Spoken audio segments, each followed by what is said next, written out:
Baik, salam. Saya Yesron Tahao, mahasiswa semester 6 Prodi Teologi. Pada kesempatan ini saya akan mempresentasikan topik tentang tatanan Allah dalam otak manusia.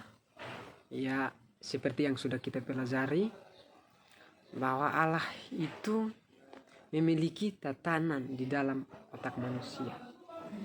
Pada waktu manusia diciptakan, seperti di dalam Kejadian pasal 1 ayat 27 bahwa manusia diciptakan segambar serupa dengan Allah. Jadi di dalam diri manusia itu Allah sudah menetapkan, artinya menetapkan potensi kemampuan manusia untuk manusia bisa melakukan segala sesuatu, yaitu kehendak bebas. Nah, dari kehendak bebas ini manusia bisa melakukan apa saja, bisa mencari Tuhan. Bahkan manusia tidak bisa memilih Tuhan juga tidak masalah, karena Tuhan sudah memberikan kehendak bebas kepada manusia. Nah, itulah salah satu tatanan Allah dalam otak manusia. Dan yang berikutnya adalah Allah juga itu sudah memberikan satu tatanan, satu aturan dalam diri manusia, bahwa manusia itu bisa mencari Allah. Manusia itu bisa hidup suci, hidup kudus, dan bisa menjauhi segala yang jahat, menjauhi dosa-dosa, bahkan menjauhi kesalahan-kesalahan yang tidak dia sadari, yang tanpa sengaja dilakukan.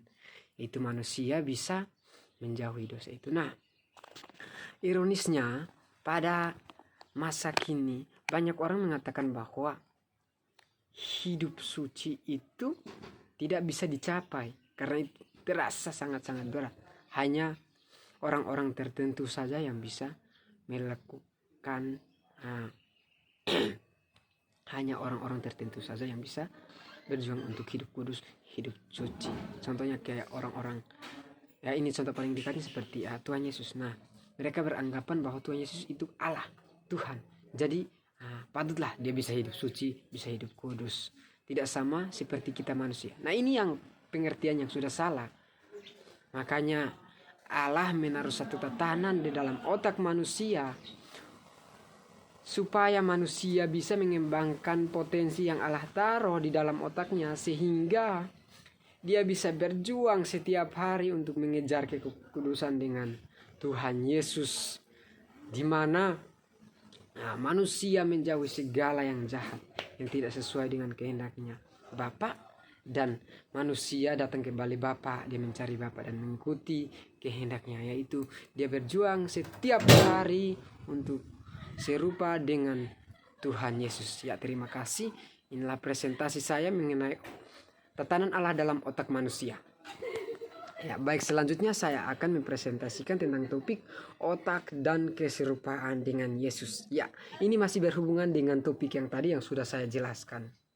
Yang pertama itu bahwa keserupaan Tuhan Yesus itu bisa dicapai loh teman-teman. Jadi keserupaan Tuhan Yesus itu adalah mutlak, sesuatu yang mutlak yang harus dicapai. Jadi seperti yang saya sudah bilang tadi, bahwa banyak orang yang tidak mau untuk hidup suci, banyak orang yang tidak mau untuk hidup tidak bercatat celah, karena mereka menganggap bahwa itu tidak mungkin, itu tidak pasti. Tetapi Allah sudah menaruh potensi. Manusia itu memiliki kodrat ilahi, karena diciptakan segambar dan serupa dengan Allah. Sehingga manusia itu memiliki kodrat ilahi yang bisa mengembangkannya untuk tetap mengejar keserupaan dengan Tuhan Yesus. Tetapi sejak kejatuhan Adam dan Hawa ke dalam dosa, manusia itu memiliki kodrat dosa sejak Adam dan Hawa jatuh di Taman Eden. Dan ketika manusia ingin hidup suci, hidup kudus, tak bercela, ingin serupa dengan Tuhan Yesus, maka ia harus berjuang setiap hari. Dia berjuang setiap hari untuk mencari Tuhan untuk tetap setia kepada Tuhan, menjauhi segala kejahatan, bahkan segala dosa yang tidak sesuai dengan kehendak Tuhan, sehingga manusia itu bisa mencapai kesempurnaan, keserupaan dengan Tuhan Yesus. Seperti itu. Baik, ini saja presentasi saya mengenai otak dan keserupaan dengan Tuhan Yesus. Terima kasih. Salam.